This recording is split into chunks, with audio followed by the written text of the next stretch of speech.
ভাঙায় আসন পুনর্বিন্যাস নিয়ে কয়েকদিন ধরেই চলছিল বিক্ষোভ উত্তেজনা। সোমবার তা রূপ নিল সহিংসতায়।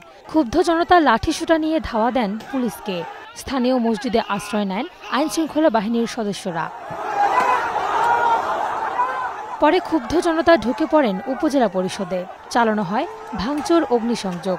ভাঙচুর করা হয় থানাসহ পুলিশের গাড়িতেও। হামলার শিকার হন গণমাধ্যম কর্মীরাও। ভাঙার আলগী ও হামিরদি ইউনিয়ন আগে ছিল ফরিদপুর ৪ আসনের সাথে। পুনর্বিন্যাসের পর অন্তর্ভুক্ত হয়েছে ফরিদপুর ২ আসনের নগরকান্দার সাথে। এর প্রতিবাদে ফুঁসে উঠেছেন ওই ২ ইউনিয়নের মানুষ। সোমবার ছিল ৩ দিনের মহাসড়ক ও রেলপথ অবরোধ কর্মসূচির দ্বিতীয় দিন। সকাল থেকেই সড়কে নামেন আন্দোলনকারীরা। টায়ারে আগুন জ্বালিয়ে চলে বিক্ষোভ। রোববার ভাঙার আন্দোলন ইস্যুতে কড়া বার্তা দিয়েছিলেন স্বরাষ্ট্র উপদেষ্টা। তবে তা মানেনি আন্দোলনকারীরা, অব্যাহত রেখেছেন বিক্ষোভ। এতে পদ্মা সেতু হয়ে ঢাকার সঙ্গে ২১ জেলার যোগাযোগ বিচ্ছিন্ন। ভোগান্তিতে যাত্রীরা। আলামতটা পুড়িয়েছে, সামনে একটা গাড়ি পুড়িয়েছে, আর আমার অফিস রুমের অনেক ল্যাপটপ, কম্পিউটার, তারপরে টিভি আপনারা দেখলেন। ভিতরে কোথাও বাদ নাই, যেমন কোথাও বাদ নাই যে তারা ভাঙেনি।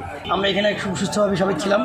তারা লোকাল থানার ওই দিক থেকে আসার পরে হঠাৎ করে ২-৩ জন লোক প্রথম দৌড় দিল। দৌড় দেওয়ার তারপরে শত শত লোক একসাথে চলে আসলো। বাগেরহাটে ৪টি সংসদীয় আসন বহাল রাখার দাবিতে ডাকা হরতাল কর্মসূচি দুপুরে প্রত্যাহার হয়েছে। সর্বদলীয় সম্মিলিত কমিটি জানিয়েছে, সামনে দুর্গাপূজা, তাই সনাতন ধর্মাবলম্বীদের অনুরোধের প্রেক্ষিতে এই সিদ্ধান্ত নেওয়া হয়েছে। ইসি সাহেব এখানে ৪টি আসন কর্তন করে ৩টি আসনের দাবি মেনে নিয়ে তিনি প্রজ্ঞাপন জারি করতে পারেন না, এটা অধিকার তার নেই। নির্বাচন কমিশন এই আন্দোলনের প্রেক্ষাপটে যে ক্ষয়ক্ষতি হচ্ছে অর্থনৈতিক, এই দায়ভার সম্পূর্ণ নির্বাচন কমিশনের উপর বর্তাবে। কারণ তারা হঠকারী সিদ্ধান্ত নিয়ে বাগেরহাটবাসীর নৈতিক মৌলিক অধিকার হরণ করছে। তবে নতুন করে আবার কর্মসূচিও দেওয়া হয়েছে।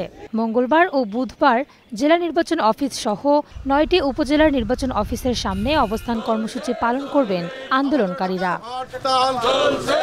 Desk report, star news.